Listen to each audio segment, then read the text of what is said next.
For a year and a half, every time I would try to take a plane, I would get my boarding pass, and it would have a quadruple S high security threat mark on it.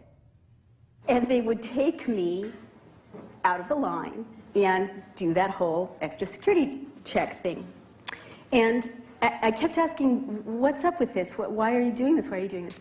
And finally, this nice young TSA agent said, oh, you're on the list. And I'm like, the list? I'm on the list? How was Nazi Germany able to round up so many Jews so quickly? Because they had mechanized the list. Again, how did Pinochet manage to round up mass arrests? Mass arrests are always a hallmark of a closing society. Thousands, tens of thousands of people in a notorious soccer stadium. The list. Every closing society keeps a list. So I researched it, and it turns out that I was in very good company. As of July of 2008, there are over 1 million Americans on the watch list. 20,000 names get added each month. 1 million entries. Now, there can't possibly be 1 million terrorists in the United States. We know, for example, there are lots of famous people on that list, don't belong in there. Senator Edward Kennedy, Nelson Mandela, peace activists, nuns, lots of people on the list. After doing some research, I discovered that I was in very good company. Many innocent, outspoken U.S. citizens are on the watch list. We understand that a new member is on the watch list, Drew Griffin of CNN. How did I get on this list? Well, the TSA is adamant it's not even me, even though it is me getting stopped at the airports. And my question is, why would Drew Griffin's name come on the watch list post his investigation of TSA? What is the basis of this sudden recognition that Drew Griffin is a terrorist? What a curious and interesting and troubling phenomenon. David Antoon, highly decorated Vietnam War veteran, served his country bravely, criticized the Iraq War.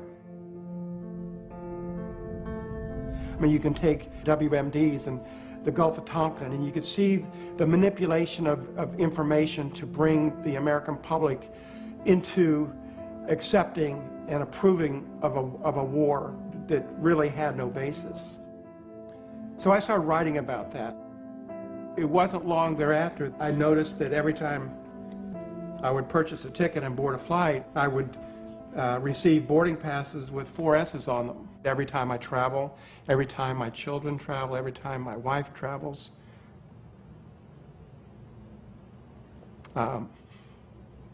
Every time my 86-year-old mother travels. They're all on the watch list. So, you know, it's an inconvenience, but it's insulting. And so when you want to close down an open society, you keep everyone under surveillance so that people increasingly become too frightened to stand up and speak.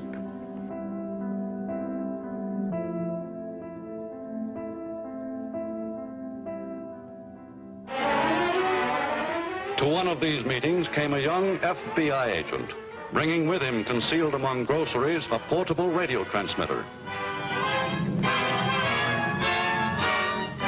The ties of blood that bind us to the German fatherland can never be broken.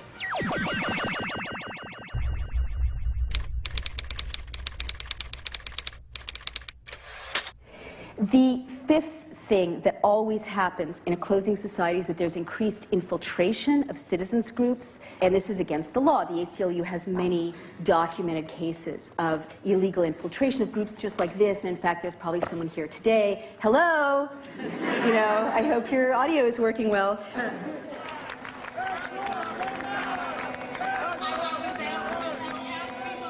In 2004, at the Republican National Convention, the New York police spied illegally on anti-war protesters. There were also reports that the FBI was illegally spying on other nonviolent groups of Americans, meeting in churches and in Quaker houses of worship.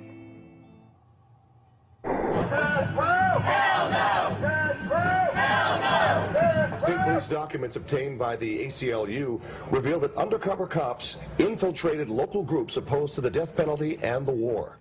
The internal documents show that nearly 36 times, undercover state police officers covertly took part in protests, like this one in November of 2005. Sports writer David Zirin was part of a group that successfully pushed for a moratorium on the death penalty in the state of Maryland. What he didn't know was that the state police had sent undercover agents to monitor this group of American citizens' legal activities.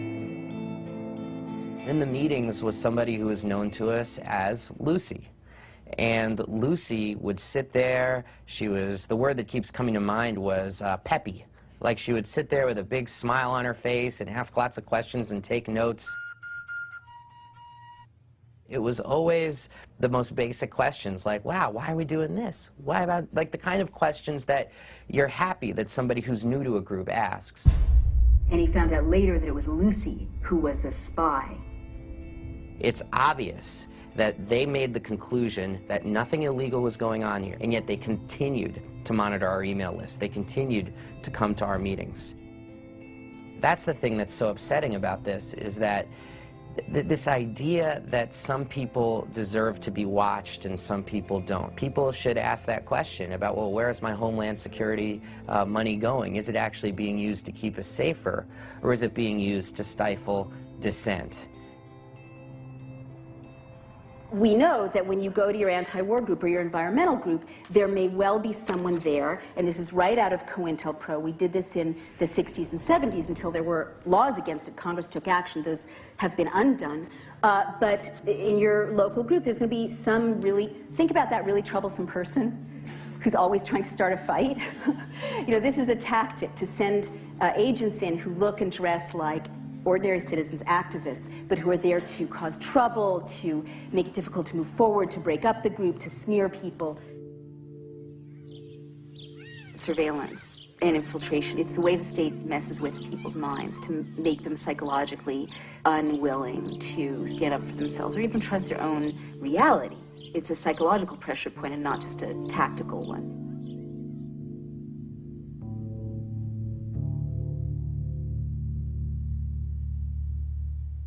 The Bush administration says a president's warfighting powers include authority to detain enemy combatants, even when they're U.S. citizens.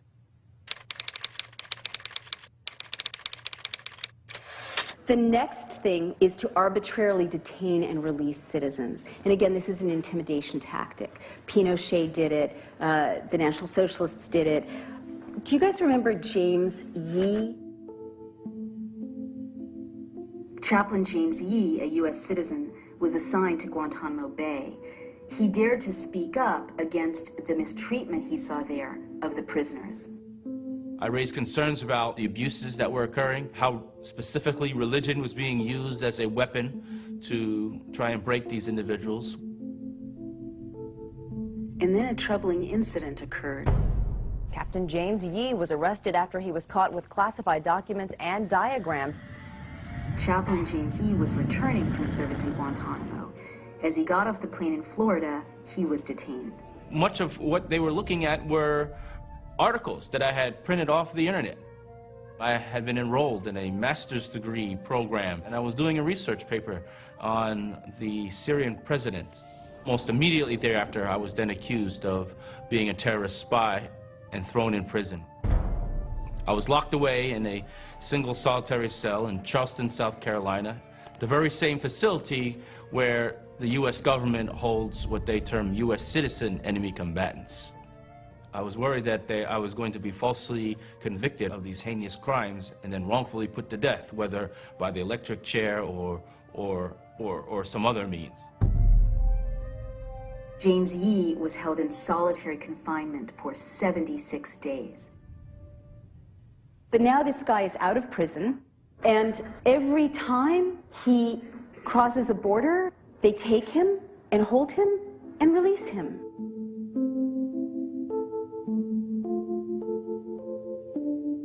My life would be forever affected by the constant surveillance that the American government puts on its U.S. citizens.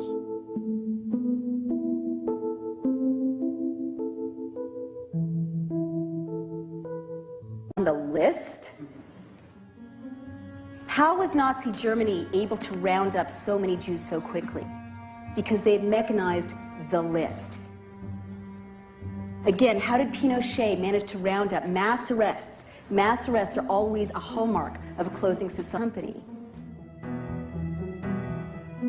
As of July of 2008, there are over 1 million Americans on the watch list. 20,000 names get added each month. 1 million entries. Now, there can't possibly be a million terrorists in the United States. Out of the line and do that whole extra security check thing. And I kept asking, what's up with this? Why are you doing this? Why are you doing this? And finally, this nice young TSA agent said, oh, you're on the list. And I'm like, the list? I'm on ID. Thousands, tens of thousands of people in a notorious soccer stadium. The list. Every closing society keeps a list. So I researched it, and it turns out that I was in very good company. For a year and a half, every time I would try to take a plane, I would get my boarding pass, and it would have a quadruple S high security threat mark on it. And they would take me